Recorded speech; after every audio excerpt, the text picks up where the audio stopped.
Hello दोस्तों। Are के lunch point में एक बार फिर से आपका बहुत बहुत स्वागत है। और मेरा नाम है राहुल राज, जो कि आपको पता ही है। तो आज से मैं आपका बिजनेस स्टडी, ठीक है, बिजनेस स्टडी का ऑब्जेक्टिव क्वेश्चंस की सीरीज लेकर आया हूँ, जिसे मल्टीपल चॉइस क्वेश्चन भी कहते हैं और हिंदी में बहुवैकल्पिक प्रश्न कहते हैं। ठीक है, तो आज से मैं आपकी ये सीरीज स्टार्ट कर रहा हूँ। ठीक है, और ये हिंदी मीडियम है, ये तो आपको पता ही होगा, क्योंकि अगर आप मेरे चैनल के व्यूअर हैं तो आपको पता होगा कि मैं जो भी लेकर आता हूँ वो हिंदी मीडियम में लेकर आता हूँ, क्योंकि मेरा चैनल ही हिंदी मीडियम है। ठीक है, तो आज से मैं आपका बिजनेस स्टडी का ऑब्जेक्टिव क्वेश्चंस की सीरीज स्टार्ट कर रहा हूँ और चैप्टर वाइज मैं आपके हर एक चैप्टर के ऑब्जेक्टिव क्वेश्चंस करवाऊंगा, जो कि इस बार पेपर में पूछे जाएंगे और 100% आपके लिए इम्पोर्टेंट है अगर आप 12th क्लास के कॉमर्स के बच्चे हैं, बिजनेस स्टडी के स्टूडेंट हैं। तो चलिए बिना किसी देर के आगे बढ़ते हैं। तो आज मैं आपके चैप्टर वन प्रबंध की प्रकृति एवं महत्व की ऑब्जेक्टिव क्वेश्चंस जितने भी हैं वो मैं आपके लिए लेकर आया हूँ। तो चलिए बिना किसी देर के स्टार्ट करते हैं। तो सबसे पहला प्रश्न, कोई भी व्यवसाय स्वयं नहीं चलता, चाहे वह संयोग की शक्ति में ही क्यों ना हो। ठीक है, कोई भी व्यवसाय खुद नहीं चलता, चाहे वो संयोग की स्थिति में ही क्यों ना हो। यह है कथन किसका है, आपको ये बताना है। ठीक है, किस वैज्ञानिक का है ये जो कथन ऊपर बोली है, ये किसने बोला है। ठीक है, एडविन एम रॉबिन्सन ने, हेनरी फ्योल ने, एफ डब्ल्यू टेलर ने या पीटर ने। ठीक है, तो ये चार नाम मैंने आपको ऑप्शन में दिए हैं, इनमें से किसने ये बात कही है ये आपको बताना है। तो ये जो बात कही है वो ऑप्शन ए है आपका, एडविन एम रॉबिन्सन ने कहा है। इनका कहना ये था कि कोई भी व्यवसाय स्वयं ही नहीं चलता, चाहे वह संयोग की स्थिति में ही क्यों ना हो। ठीक है, तो ये आपका पहला प्रश्न हो गया। तो आइए दूसरे प्रश्न को देखते हैं। गति या जीवन प्रदान करने वाला तत्व प्रबंध ही है, जिसके बिना उत्पादन के साधन केवल साधन मात्र ही रह जाते हैं, कभी उत्पादन नहीं बन पाते। यह कथन किसका है। ठीक है, अब आपको इस कथन का बताना है कि ये कथन किसने कही है। गति या जीवन प्रदान करने वाला तत्व प्रबंध ही है, ठीक, जिसके बिना उत्पादन के साधन केवल साधन भी मात्र ही बनकर रह जाते हैं, कभी भी उत्पादन नहीं बन पाते। तो ये कथन किसने कहा है। आपके पास ऑप्शन है, option A Peter F Drucker, option B Henri Fayol, option C Lucas Pacioli, option D है एफ डब्ल्यू टेलर। ठीक है, तो इन चारों में से आपको बताना है कि ये कथन किसका है। तो ये जो कथन है इसका आंसर आपका ऑप्शन ए करेक्ट होगा, पीटर एफ ड्रकर। ठीक, पीटर एफ ड्रकन का यह कहना था कि जीवन प्रदान करने वाले जितने भी तत्व हैं वह प्रबंध ही हैं। ठीक, और जिसके बिना उत्पादन के जो साधन है केवल साधन मात्र बन के रह जाते हैं। ठीक है, जो उत्पादन के साधन हैं अगर उनका प्रबंध ना किया जाए तो वो केवल साधन ही बनकर रह जाएंगे, वो उत्पादन कभी भी नहीं बन सकते। ठीक है, तो ये कहना था पीटर एफ ड्रकर का। तो आइए अगले प्रश्न की ओर चलते हैं। अगला प्रश्न, प्रबंध व्यवसाय संगठन रूपी शरीर का मस्तिष्क है एवं उसकी जीवनदायिनी शक्ति है। यह कथन किसका है। ठीक है, ऑप्शन है आपके पास Oliver Sheldon, Henry Fayol, Lucas Pacioli और इनमें से कोई नहीं। ठीक है, तो ये कथन जो कि प्रबंध व्यवसाय संगठन रूपी शरीर का मस्तिष्क है, मतलब कि जो प्रबंध है वो व्यवसाय के शरीर, व्यवसाय को यहाँ पर शरीर कहा गया है। ठीक है, और प्रबंध को उस शरीर का दिमाग कहा गया है। किसी भी व्यावसायिक संगठन के लिए प्रबंध होता है जो एक दिमाग का काम करता है। ठीक है, और उसकी जीवनदायिनी शक्ति भी है। ठीक है, उसको जीवन देता है। ये कथन किसका कहना है, ये कथन किसने कही है। ठीक है, तो इसका जो आपका करेक्ट आंसर होगा वो होगा ऑप्शन ए, आल्वीर सेल्डन। आल्वीर सेल्डन ने ही कहा था कि जो व्यावसायिक संगठन होते हैं वो शरीर होते हैं और जो प्रबंध होता है उसका दिमाग होता है, जो कि व्यावसायिक संगठनों को जीवन देता है और उनको शक्ति देता है। ठीक है, तो ये किसका कहना था, ये कहना था आल्वीर सेल्डन का। तो आइए अब अगला प्रश्न देखते हैं। प्रबंध का अर्थ पूर्व अनुमान लगाना, संगठन करना, निर्देश देना, समन्वय व नियंत्रण करने से है। यह कथन किसका है। यह बात तो आपको पता ही होगी, ये कथन किसका है। ऑप्शन है आपका F W Taylor, Peter, Fayol या इनमें से कोई भी नहीं। तो ये कथन किसका है, ये कथन है आपका फ्योल का। जी हाँ, फ्योल, क्योंकि फ्योल ने ही ये कहा था कि जो प्रबंध का अर्थ है वो पूर्व अनुमान लगाना है, संगठन करना है, निर्देश देना, समन्वय और नियंत्रण करने से है। ठीक है, तो ये कथन किसने दिया था? ये कथन आपका फ्योल ने दिया था। तो आइए अब अगले प्रश्न की ओर चलते हैं। ये प्रश्न 2022 के जो एग्ज़ाम होंगे उनके लिए बहुत ही इम्पोर्टेंट है। अगर आप 12th क्लास के इस साल के स्टूडेंट हैं तो आपके लिए बहुत ही आवश्यक है, ये आपको ज़रूर पढ़ने चाहिए। अगर वीडियो अच्छी लग रही हो, समझ में आ रही हो, तो वीडियो को लाइक कर दीजिए, अपने दोस्तों के साथ शेयर करना ना भूलें। तो अगला प्रश्न, प्रश्न 5, प्रबंध व्यक्तियों के विकास से संबंधित है, ना कि वस्तुओं के निर्देशन से। यह कथन, ठीक है, यह कथन किसका है? F.W. टेलर का, लुकास पेसियोली का, लॉरेंस एप्ले का, या इनमें से कोई भी नहीं। ठीक है, तो जो ये कथन है आपका लॉरेंस एप्ले का। ठीक है, लॉरेंस एप्ले का। लॉरेंस एप्ले ने कहा था कि जो प्रबंध है व्यक्तियों के विकास से संबंधित है, ना कि वस्तुओं के निर्देश से। ठीक है, तो ये किसका कथन है? ये लॉरेंस एप्ले का कथन है। और ये जो ये दे रखी है, ये कथन है, ये सारी आपके चैप्टर में दे रखी हैं। चैप्टर स्टार्ट होने से पहले शुरू की लाइनों में ही हर एक के पॉइंट ऑफ व्यू से प्रबंध क्या है ये बता रखा है। लॉरेंस एप्ले का बता रखा है, डब्ल्यू टेलर का बता रखा है, लुकास पेसियोली का बता रखा है। ठीक है, तो इन सब का इनकी अनुसार प्रबंध क्या है सबका बता रखा है। तो ये वही प्रश्न है जो मैं आपको यहाँ पर करवा रहा हूँ, जो कि 100% इम्पोर्टेंट है। और ये बात मैं आपको कह सकता हूँ कि ये प्रश्न आपको अभी तक किसी ने नहीं करवाए होंगे। ठीक है, चाहे आपका स्कूल हो, ट्यूशन हो, कोई भी हो, ये प्रश्न बहुत मुश्किल से 2% टीचर्स करवाते हैं और ये प्रश्न 100% पेपर में पूछे जाते हैं। ठीक है, तो प्रश्नों को जरा गौर से देखिएगा और अच्छे से पढ़िएगा। तो अभी तक के जो 5 प्रश्न मैंने आपको करवाया, शुरू के 5, ये 5 प्रश्न 100% पेपर में इनमें से 1 या 2 पूछे जाएंगे ही जाएंगे, क्योंकि बहुत टीचर और बहुत स्टूडेंट भी होते हैं जो कि इन प्रश्नों को ऊपर ध्यान नहीं देते हैं। उनका ये होता है कि क्या है कि हमारे चैप्टर में तो खाली फ्योल और टेलर का है, फ्योल टेलर का पढ़ लिया, बाकियों का जो किताब में दे रखा है वो फालतू थोड़ी दे रखा है, जब पढ़ना ही नहीं था तो दिया ही क्यों है ना। तो इसीलिए उनको अनदेखा ना करें, इन प्रश्नों को भी अच्छे से पढ़ें, ध्यान दें, क्योंकि पेपर में ज़रूर पूछा जाएगा। तो चलिए अगले प्रश्न की ओर बढ़ते हैं।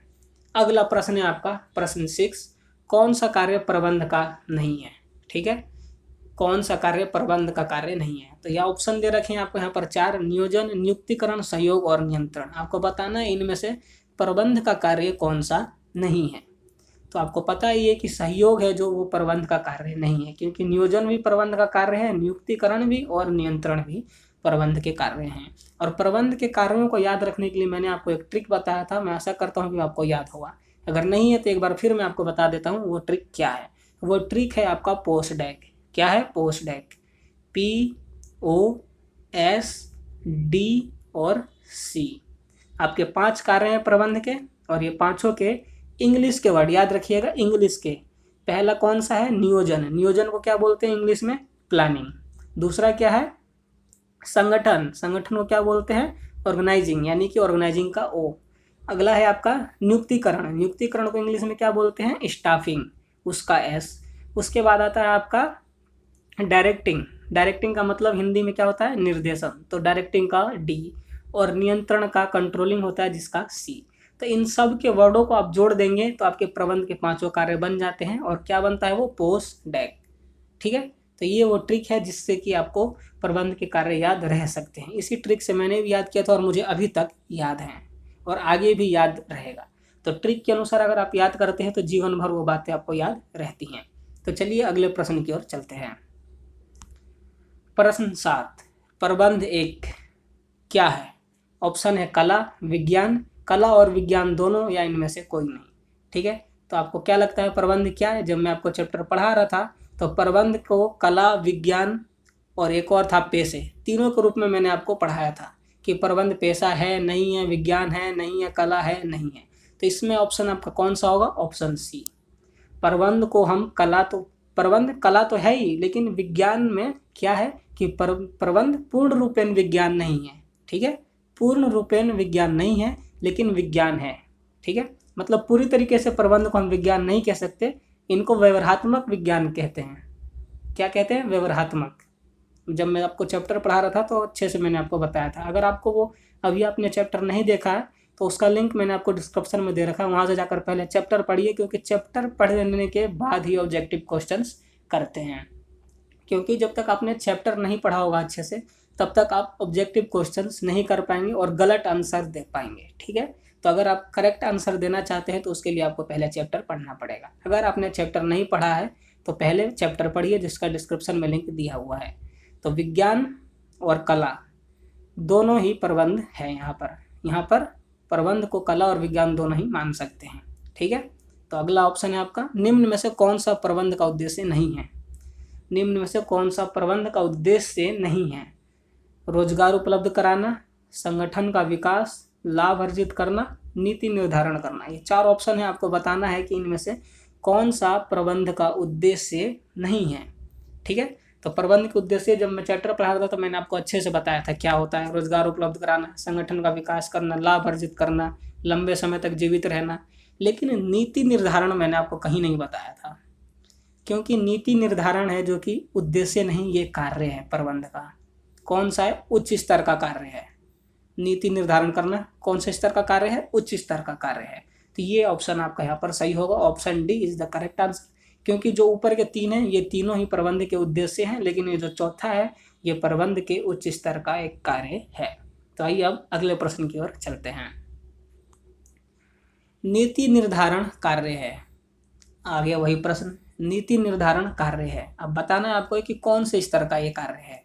तो पीछे ही मैंने आपको बता दिया कि उच्च स्तर का कार्य है, प्रबंध के उच्च स्तर का है, उच्च स्तर प्रबंध का। ठीक, नीति निर्धारण उच्च स्तर पर किया जाता है। अगला ऑप्शन है आपका, अगला प्रश्न है आपका, समन्वय क्या है। ठीक है, समन्वय क्या है। ऑप्शन ए आपका प्रबंध का उद्देश्य है, ऑप्शन बी आपका प्रबंध का सार है, ऑप्शन सी है आपका प्रबंध का कार्य है, ऑप्शन डी इनमें से कोई नहीं। तो आपको पता है प्रबंध के उद्देश्य क्या क्या होते हैं, अभी मैंने पीछे बताया, और आपको प्रबंध के कार्य भी पता है, और ऑप्शन डी तो हो ही नहीं सकता। ठीक, तो बचा क्या, ऑप्शन बी। इस तरीके से भी पेपर में हम मल्टीपल चॉइस क्वेश्चन को करते हैं। अगर आपको पता है, मान लीजिए आपको ये प्रश्न लिखा हुआ है कि समन्वय क्या है, मान लीजिए आपको नहीं पता है कि समन्वय क्या होता है। ठीक, तो कोई बात नहीं, डरने की जरूरत नहीं है। एक बार ऑप्शंस देख लीजिए, ऑप्शंस में क्या दे रखे हैं। प्रबंध का उद्देश्य दे रखा है, तो अभी आपको मैंने पीछे प्रबंध का उद्देश्य बताया क्या होते हैं, लाभ कमाना, जीवित रहना, विकास करना, रोजगार उपलब्ध कराना। ठीक है, ये सारे प्रबंध के उद्देश्य होते हैं। और प्रबंध का कार्य भी आपको पता है, 5 कार्य होते हैं। ठीक, और ऑप्शन डी दे रखा है, इनमें से कोई नहीं, तो ये हो ही नहीं सकता। तो बचा क्या, प्रबंध का सार। तो ये आपका करेक्ट आंसर होगा, जो समन्वय है वो प्रबंध का सार है।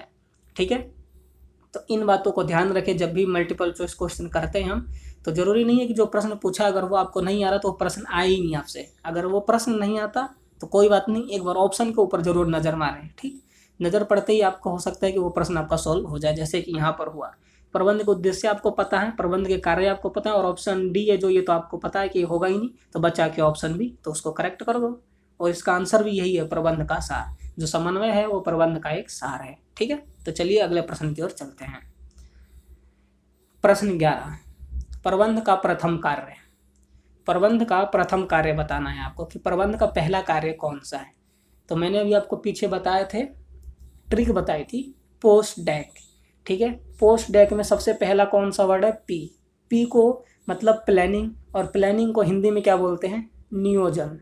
तो इसका क्या आंसर होगा, ऑप्शन सी, नियोजन। प्रबंध का पहला कार्य नियोजन है। अगला प्रश्न, प्रबंधक वह व्यक्ति होता है जो दूसरों का करता है, दूसरों का करता है। ठीक है, प्रबंधक वह व्यक्ति होता है जो दूसरों का करता है। क्या दूसरों का करता है। ठीक, तो ऑप्शन है आपका प्रबंध, विरोध, काम और भला। ठीक, इनमें से कौन सा ऑप्शन यहाँ पर करेक्ट होगा। ठीक, तो इसका आंसर क्या होगा आपका, ऑप्शन ए। प्रबंधक वह व्यक्ति होता है जो दूसरों का प्रबंध करता है। ठीक है, यहाँ पर दूसरों का प्रबंध करता है, यहाँ पर आपका फिल इन द ब्लैंक्स होगा, और वो क्या होगा ऑप्शन में, प्रबंध। ऑप्शन ए, प्रबंध। दूसरों का प्रबंध करता है, क्या करता है, दूसरों का प्रबंध करता है। तो चलिए अगले प्रश्न की ओर चलते हैं। प्रबंध एक व्यवस्था है, प्रबंध एक व्यवस्था है। कौन सी व्यवस्था, ये आपको बताना है। प्रबंध एक व्यवस्था है, ऑप्शन ए स्थिर, ऑप्शन बी गतिशील, ऑप्शन सी उपयुक्त दोनों, या ऑप्शन डी इनमें से कोई नहीं। ठीक, तो जब मैं आपको चैप्टर पढ़ा रहा था व्यावसायिक वातावरण, तो मैंने आपको क्या बताया था कि प्रबंध क्या होता है, एक प्रबंध स्थिर व्यवस्था नहीं होता, प्रबंध गतिशील व्यवस्था होती है। क्यों? क्योंकि प्रबंध को वातावरण के अनुसार चलना होता है। ठीक, जैसे ही वातावरण बदलता है तुरंत प्रबंध को अपने अंदर चेंजेस करने पड़ते हैं। ठीक है, अगर वो ऐसा नहीं करता तो क्या होता है कि उसको विफल, मतलब कि जो प्रबंध कर रखा है वो फेल होने के अवसर होते हैं, चांस होते हैं। तो इसलिए प्रबंध को किसके अनुसार चलना होता है, वातावरण के अनुसार चलना होता है। और जैसे ही वातावरण चेंज होता है प्रबंध को खुद अपने अंदर चेंज करने पड़ते हैं। तो ऑप्शन ए आपका स्थिर नहीं होगा, ऑप्शन बी होगा आपका गतिशील। प्रबंध एक गतिशील व्यवस्था है, स्थिर व्यवस्था नहीं है। ठीक, प्रश्न 14, दूसरे व्यक्तियों से कार्य कराने की युक्ति है। ऑप्शन ए है कुशलता, ऑप्शन बी दृढ़ता, ऑप्शन सी प्रबंध, या ऑप्शन डी इनमें से सभी। ठीक, तो इस प्रश्न को पढ़ के आपको क्या याद आ रहा है? दूसरे व्यक्तियों से कार्य कराने की युक्ति, कला याद आ रहा होगा आपका कि कला भी होता है। दूसरे व्यक्तियों से कार्य कराने की युक्ति को कला भी कहते हैं। ठीक है, लेकिन यहाँ पर ऑप्शन कला नहीं है ऑप्शन में। ठीक, तो इसका ऑप्शन क्या होगा, आंसर क्या होगा इसका? कुशलता नहीं होगा, दृढ़ता नहीं होगा, इसका आंसर होगा आपका प्रबंध। क्योंकि प्रबंध ही दूसरे व्यक्तियों से कार्य करवाता है, प्रबंध खुद कार्य नहीं करता, प्रबंध दूसरे व्यक्तियों से कार्य करवाता है। ठीक, तो इसका आंसर क्या होगा? प्रबंध होगा। ऑप्शन सी आपका करेक्ट आंसर इसका होगा। तो आइए अगले प्रश्न की ओर चलते हैं। प्रबंध के संगठनात्मक उद्देश्यों में शामिल किया जाता है। प्रबंध के संगठनात्मक उद्देश्यों में शामिल किया जाता है। जब भी प्रश्न पढ़ें तो एक दो बार प्रश्न पढ़ लें, क्योंकि एक बारी में हो सकता है गड़बड़ हो जाए पढ़ने में। ठीक, जल्दी जल्दी में गड़बड़ हो ही जाता है, इसलिए प्रबंध जब भी प्रश्न को पढ़ें तो अच्छे से पढ़ें, ध्यान से पढ़ें। ठीक है, एक बार में समझ ना आए तो दो बार पढ़ लें, उसके बाद ऑप्शन भी ध्यान से पढ़ें। अब यहाँ पर पूछा है प्रबंध के संगठनात्मक उद्देश्यों में शामिल किया जाता है। ऑप्शन है आपका जीवित रहना, लाभ कमाना, विकास, इनमें से सभी। तो आपको पता है कि प्रबंध के संगठनात्मक उद्देश्य कौन कौन से हैं? तो प्रबंध के संगठनात्मक उद्देश्य जीवित रहना भी है, लाभ कमाना भी है और विकास करना भी है। तो इसका आपका करेक्ट आंसर होगा ऑप्शन डी, सभी। ये सारे हैं जो कि इन सभी को हम संगठनात्मक उद्देश्यों में शामिल करते हैं। ठीक है, तो आइए अगले प्रश्न की ओर चलते हैं। प्रबंध एक शक्ति है, प्रबंध एक शक्ति है। ऑप्शन है आपका दृश्य, अदृश्य, पृथक और सामूहिक। तो जब मैं आपको पहला चैप्टर प्रबंध की प्रकृति के महत्व की विशेषताएं पढ़ा रहा था आपको, तो आपको याद होगा कि मैंने आपको बताया था कि प्रबंध एक अदृश्य शक्ति है जिसे हम देख नहीं सकते लेकिन महसूस कर सकते हैं। ये बात आपको तब पता होगी जब आपने चैप्टर अच्छे से पढ़ा होगा, जब मैं आपको पढ़ा रहा था। अगर नहीं पढ़ा है तो डिस्क्रिप्शन में मैं आपको लिंक दे दूंगा, वहाँ से जाकर आप उसको ज़रूर पढ़िए, क्योंकि बिना चैप्टर पढ़े आप मल्टीपल चॉइस क्वेश्चन बिल्कुल नहीं कर सकते, 100% गलत करोगे। ठीक है, तो इसलिए पहले चैप्टर जरूर पढ़ें, उसके बाद इसके ऊपर आएँ। तो इसका जो आपका आंसर होगा ऑप्शन बी होगा, अदृश्य। प्रबंध एक अदृश्य शक्ति है क्योंकि हम उसे देख नहीं सकते। अगला प्रश्न, प्रबंध विज्ञान के रूप में है। प्रबंध विज्ञान के किस रूप में है? ठीक है, प्रबंध विज्ञान के किस रूप में है? ऑप्शन ए है पूर्ण विज्ञान, सरल विज्ञान, अर्ध विज्ञान, या इनमें से कोई नहीं। ठीक है, तो जब मैं आपको चैप्टर पढ़ा रहा था तो आपको याद होगा मैंने कहा था कि हम प्रबंध को पूर्ण रूपेण विज्ञान नहीं मान सकते, प्रबंध को हम अर्ध विज्ञान भी नहीं कहेंगे, तो प्रबंध को हमने क्या कहा था? सरल विज्ञान। जो प्रबंध है वो आपका सरल विज्ञान है। ठीक है, अगले प्रश्न है, प्रबंध की सामाजिक उत्तरदायित्व की प्रकृति में लागू होता है। प्रबंध की सामाजिक उत्तरदायित्व की प्रकृति में क्या लागू होता है आपको यह बताना है। ऑप्शन ए क्रेता की सावधानी का नियम, ऑप्शन बी विक्रेता की सावधानी का नियम, ऑप्शन सी दोनों, या इनमें से कोई नहीं। तो जो प्रबंध की सामाजिक उत्तरदायित्व होते हैं वो खुद प्रबंध का होता है। ठीक है, खुद के संगठन का होता है। तो इसमें क्रेता की सावधानी का नियम तो आता ही नहीं है, क्योंकि क्रेता कभी भी गलती करता ही नहीं है, वो अपने अनुसार सामान खरीदता है। जो भी करता है विक्रेता ही करता है, वो उसको ठगता है या गलत सामान देता है वो विक्रेता ही करता है। ठीक है, तो यहाँ पर सामाजिक उत्तरदायित्व में इसका आंसर आपका बी होगा, विक्रेता की सावधानी का नियम। ठीक है, क्योंकि जो कंपनी के संगठन के जो विक्रेता हैं, ठीक है, वो क्या करते हैं कि वो अपने प्रोडक्ट्स में मिलावट करते हैं, ज़्यादा रेट पर बेचते हैं। ठीक है, तो ये उनका सामाजिक उत्तरदायित्व है कि वो अपने प्रोडक्ट में मिलावट ना करें, सही कीमत पर ग्राहकों को उपलब्ध कराएं। ठीक है, तो ये आपका ऑप्शन बी इसका करेक्ट आंसर होगा। ठीक है, तो चलिए अगले प्रश्न की ओर चलते हैं। प्रबंध की आवश्यकता होती है। प्रबंध की आवश्यकता होती है। प्रबंध की कब आवश्यकता होती है आपको ये बताना है। ऑप्शन ए है केवल काम करते समय, प्रत्येक समय, वह भी हो भी सकता है, नहीं, यहाँ पे मिस प्रिंट है, ठीक है, यहाँ पर आएगा हो भी सकता है, नहीं भी। ऑप्शन डी इनमें से कोई भी नहीं। तो प्रबंध की आवश्यकता कब होती है? केवल काम करते समय, या हो भी सकती है या नहीं भी हो सकती है, ऐसा होता है नहीं। जब मैं चैप्टर पढ़ा रहा था तो मैंने आपको बताया था कि प्रबंध हर समय आवश्यक होता है। ऐसा कोई भी कार्य नहीं है जिसके लिए हमें प्रबंध ना करना पड़े, ठीक है। तो इसका आंसर आपका ऑप्शन बी होगा, प्रत्येक समय। प्रबंध की हमेशा हमें ज़रूरत होती है। किसी भी काम को करने के लिए हमें प्रबंध करना पड़ता है, ठीक है। मैंने इस एग्जाम्पल भी दिए थे आपको जब मैं ये बात बता रहा था। तो चलिए अगले प्रश्न की ओर चलते हैं। भारत की प्रगति की धीमी गति का मुख्य कारण का अभाव है, ठीक है। फिल इन द ब्लैंक से आपको यहाँ पर बताना है कौन सा ऑप्शन होगा। ऑप्शन ए मानव शक्ति, ऑप्शन बी जनसंख्या, ऑप्शन सी कुशल प्रबंध, ऑप्शन डी सभी, ठीक है। तो भारत की जो प्रगति है उसकी धीमी गति का मुख्य कारण क्या है आपको ये बताना है, ठीक। तो मानव शक्ति की कोई कमी नहीं है, आपको पता है। जनसंख्या की तो भरमार लगी पड़ी है, नंबर 1 पे आ सकता है। और आपका ऑप्शन सी कुशल प्रबंध, क्योंकि डी तो होगा ही नहीं, ठीक है। बचा क्या? सी। तो कुशल प्रबंध, क्योंकि आपको पता है ऑप्शन में मानव शक्ति दे रखा है, तो भारत में बहुत सारे बेरोजगार बैठे हैं, मानव शक्ति बहुत है भारत में। ऑप्शन बी जनसंख्या, जनसंख्या की तो पूछो ही मत, वर्ल्ड में नंबर 1 पे आती है भारत, ठीक। तो ये दोनों ऑप्शन नहीं हो सकते, और ऑप्शन डी आपको पता है ये कभी भी नहीं होगा। तो बचा क्या? Option C. तो ऑप्शन सी इसका करेक्ट आंसर होगा। यहाँ पर भारत की प्रगति की धीमी गति का मुख्य कारण कुशल प्रबंध का अभाव है, ठीक है। कुशल प्रबंध ना होने के कारण ही भारत की प्रगति की गति है जो धीमी है। तो इसका आपका आंसर क्या होगा? ऑप्शन सी होगा। तो इस प्रकार से हम ऑप्शन का चयन करते हैं जब भी प्रश्न को करते हैं। तो इन बातों को ध्यान रखिएगा अगर आप अच्छे मार्क्स लेना चाहते हैं एग्जाम में। तो चलिए अगले प्रश्न की ओर चलते हैं। और वीडियो अच्छी लग रही हो तो चैनल को सब्सक्राइब कर लीजिए, अपने दोस्तों के साथ शेयर कर दीजिएगा और वीडियो को लाइक ज़रूर करिएगा। अगर कोई प्रॉब्लम हो, कोई समस्या हो, कोई प्रश्न पूछना चाहते हैं तो कमेंट कर सकते हैं। अगला प्रश्न, प्रबंध किसका नौकर है?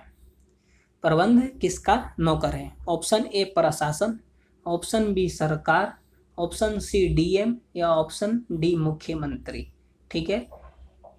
जो प्रबंध है वो किसका नौकर है? सरकार का है, डीएम का है, मुख्यमंत्री का है या प्रशासन का है, ठीक। तो जो प्रबंध है वो प्रशासन का नौकर है। किसका है? प्रशासन का, ठीक है। तो अगले प्रश्न की ओर चलते हैं। प्रबंध कला है, ठीक है। प्रबंध कला है स्वयं काम करने का, दूसरों से काम लेने की। ऑप्शन सी है स्वयं काम करने व दूसरों से काम लेने, दोनों की। ऑप्शन डी इनमें से कोई भी नहीं। तो अब यहाँ पर बात आ गई प्रबंध कला है, तो वो आपको डेफिनेशन याद होनी चाहिए। प्रबंध को कला हम क्यों कहते हैं? क्योंकि एक तो हमें खुद काम आना चाहिए, और प्रबंध दूसरों से कराने की क्षमता को भी कला कहते हैं। तो इसका आपका आंसर ऑप्शन सी होगा, दोनों। स्वयं को भी काम करना आना चाहिए और दूसरों से काम लेना भी आना चाहिए, ठीक है। तो वो कला कहलाती है। तो इसका आंसर आपका ऑप्शन सी होगा, जो कि करेक्ट आंसर है। तो चलिए अगले प्रश्न की ओर चलते हैं। प्रबंध का शुरुआत कहाँ से होता है? प्रबंध की शुरुआत कहाँ से होती है, ठीक है। प्रबंध की शुरुआत कहाँ से होती है? संगठन से होती है, निर्देशन से होती है, नियुक्तिकरण से होती है, या ऑप्शन डी इनमें से कोई नहीं। तो आपको याद है कि प्रबंध की शुरुआत कहाँ से होती है? कहाँ से होती है? नियोजन से होती है। कहाँ से? नियोजन, ठीक है। नियोजन से प्रबंध की शुरुआत होती है। तो ऑप्शन में नियोजन है ही नहीं, तो इसका आंसर होगा ऑप्शन डी इनमें से कोई भी नहीं, ठीक। अगला प्रश्न, प्रबंध चलने वाली प्रक्रिया है। फिल इन द ब्लैंक्स यहाँ पर आपको भरना है। ऑप्शन ए रुक रुक कर, ऑप्शन बी धीरे धीरे, ऑप्शन सी निरंतर, या ऑप्शन डी सभी। तो आपको पता होगा जितने भी चैप्टर हैं सभी में ये विशेषता आई है कि प्रबंध सतत प्रक्रिया है। सतत का मतलब मैंने आपको अच्छे से समझाया था। सतत प्रक्रिया का मतलब है कि लगातार निरंतर चलने वाली प्रक्रिया है। तो इसका आंसर क्या होगा आपका? ऑप्शन सी निरंतर। जो प्रबंध है वो एक निरंतर चलने वाली प्रक्रिया है, ठीक है। चलिए अगले प्रश्न की ओर चलते हैं। प्रबंध के कितने स्तर हैं? प्रबंध के कितने स्तर हैं? 3, 5, 4 और 2। तो आपको पता ही है कि प्रबंध के 3 स्तर हैं। ऑप्शन ए होगा आपका करेक्ट आंसर। उच्च स्तर होता है, मध्य स्तर होता है और निम्न स्तर होता है। तो प्रबंध के 3 स्तर होते हैं। अगला है आपका, निम्न में से कौन प्रबंध के स्तर नहीं है। अब आपको यहाँ पर बताना है कि प्रबंध का स्तर इनमें से कौन सा नहीं है। तो मैंने अभी आपको ऊपर ही प्रबंध के तीनों स्तरों के नाम बता दिए, तो आपने देख लिया होगा कौन सा ऑप्शन है। ऑप्शन ए, मुख्य स्तर नाम का कोई भी प्रबंध का स्तर नहीं होता। निम्न का होता है, मध्य का होता है और उच्च स्तर के नाम होते हैं, लेकिन मुख्य स्तर नाम का कोई भी प्रबंध का स्तर नहीं है। तो चलिए अगले प्रश्न पर चलते हैं। प्रबंध के स्तरों की संख्या एक बार फिर से पूछ ली कि प्रबंध के कितने स्तर होते हैं। कितने होते हैं? 3, पीछे बताया मैंने अभी। अगला, प्रबंध का सार है। बताना है आपको इनमें से कि प्रबंध का सार कौन सा है। समन्वय, संगठन, स्टाफिंग या डी इनमें से कोई नहीं। तो पीछे प्रश्न आया था कि प्रबंध क्या है, समन्वय क्या है। तो ऑप्शन में मिले थे हमें सार, तो ऑप्शन सार क्या है? समन्वय। इसका आंसर क्या होगा आपका?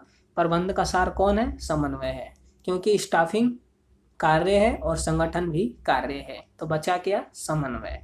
तो प्रबंध का सार समन्वय है। तो आइए अगला प्रश्न है आपका ये, प्रबंध उत्तरदायित्व व हस्तांतरण है। प्रबंध उत्तरदायित्व का हस्तांतरण है, क्योंकि इसमें डैश शामिल है। देखिए, इसीलिए मैं आपको कहता हूँ कि जब भी प्रश्न पढ़ें, एक बार नहीं 2 बार पढ़ें, क्योंकि मेरे से ही मिस हो जाती है कई बार। ठीक है, इसीलिए प्रश्न को गौर से पढ़ें, ध्यान से पढ़ें और 2 बार जरूर पढ़ लें। तो आपको यहाँ पर बताना है कि प्रबंध उत्तरदायित्व का हस्तांतरण है, क्योंकि इसमें डैश शामिल है। ठीक है, प्रबंध में जितने उत्तरदायित्व होते हैं हम उनको हस्तांतरण कर सकते हैं। ठीक है, क्यों कर सकते हैं? इसमें क्या शामिल है जिसकी वजह से हम प्रबंध के उत्तरदायित्वों को हस्तांतरण कर सकते हैं? तो इसमें पैसा भी होता है, मशीन भी होती हैं और मनुष्य भी होते हैं। ठीक है, उसका हस्तांतरण तो हम किसी मनुष्य को ही करते हैं, मशीन और पैसे को तो करेंगे नहीं। ठीक है, इसका आंसर मेरे अनुसार सी होना चाहिए। ठीक है, चलिए इसका आंसर सी करते हैं। अगर आपको कोई कन्फ्यूजन है, आपको लगता है कि कोई और इसका आंसर है, तो मुझे कमेंट करके ज़रूर बताएं। वैसे मेरे अनुसार इसका आंसर सी होना चाहिए। ठीक है, क्योंकि प्रबंध का उत्तरदायित्व हस्तांतरण हम किसे करते हैं? किसी ना किसी मनुष्य को करेंगे, पैसे को तो करेंगे नहीं। ठीक है, मशीन को करेंगे नहीं। प्रबंध उत्तरदायित्व का हस्तांतरण है। जो प्रबंध है इसमें उत्तरदायित्वों को हम हस्तांतरण कर सकते हैं। तो आपको बताना है कि क्यों कर सकते हैं, इसमें क्या ऐसा शामिल है। तो मनुष्य शामिल है, क्योंकि जब प्रबंध में हम उत्तरदायित्व को हस्तांतरण करेंगे तो किसी व्यक्ति को ही तो करेंगे, मशीन और पैसे को तो करेंगे नहीं। ठीक है, तो मेरे अनुसार इसका करेक्ट आंसर होगा आपका ऑप्शन सी। अगर आपको लगता है कि इसका करेक्ट आंसर कोई और है इनमें से, या इसका करेक्ट आंसर इनमें है ही नहीं, तो कमेंट करके मुझे ज़रूर बताएं। इस प्रश्न को आप मार्क कर लें, ये आपका इस सीरीज़ का सबसे इम्पोर्टेंट प्रश्न है। तो चलिए इसका कमेंट जरूर करके बताइएगा, मैं आपके कमेंट का इंतजार करूंगा। तो अगला प्रश्न, उच्च स्तरीय प्रबंधक नियोजन पर अपने समय का कितना भाग व्यय करता है।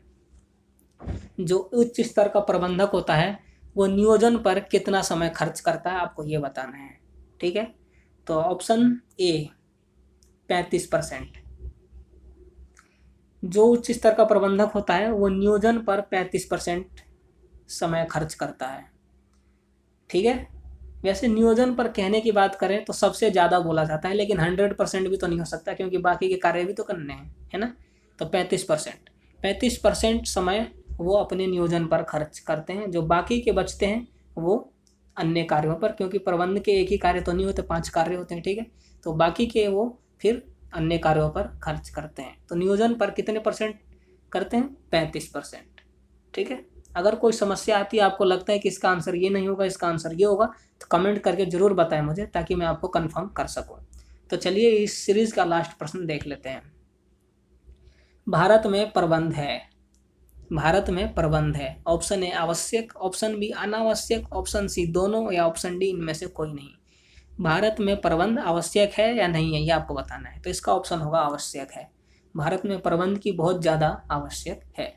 ठीक है, तो ये आपके चैप्टर 1 के जितने भी ऑब्जेक्टिव क्वेश्चंस हैं वो मैंने आपको आज करवा दिए। मैं आशा करता हूँ कि ये वीडियो और ये प्रश्न आपके लिए बहुत ही इम्पोर्टेंट और यूज़फुल ये होंगे, और आज आप इस वीडियो से कुछ नए प्रश्न देखे होंगे और कुछ नया सीखने को आपको मिला होगा। तो अगर वीडियो आपको अच्छी लगी हो तो हमारे वीडियो को लाइक करना ना भूलें। ठीक है, और हमारे से जुड़े रहना चाहते हैं तो चैनल को सब्सक्राइब कर लीजिए, बेल आइकन को प्रेस कर लीजिए, ताकि जब भी मैं वीडियोस अपलोड किया करूँ तो उसका नोटिफिकेशन आपसे मिस ना हो। वीडियो में कमेंट करके ज़रूर बताइए अगर आपको कुछ चीज़ें गलत लगती हैं, आपको कुछ समझ में नहीं आता, कोई समस्या है तो कमेंट ज़रूर करें, ठीक है। वीडियो अच्छी लगी हो तो लाइक कर सकते हो, अपने दोस्तों के साथ शेयर कर सकते हो जो कि बिजनेस स्टडी को हिंदी में पढ़ना चाहते हैं। तो आज की वीडियो में बस इतना ही। बहुत जल्द मैं आपके चैप्टर 2 के ऑब्जेक्टिव्स लेकर आऊँगा। तब तक के लिए गुड बाय, जय हिंद, जय भारत।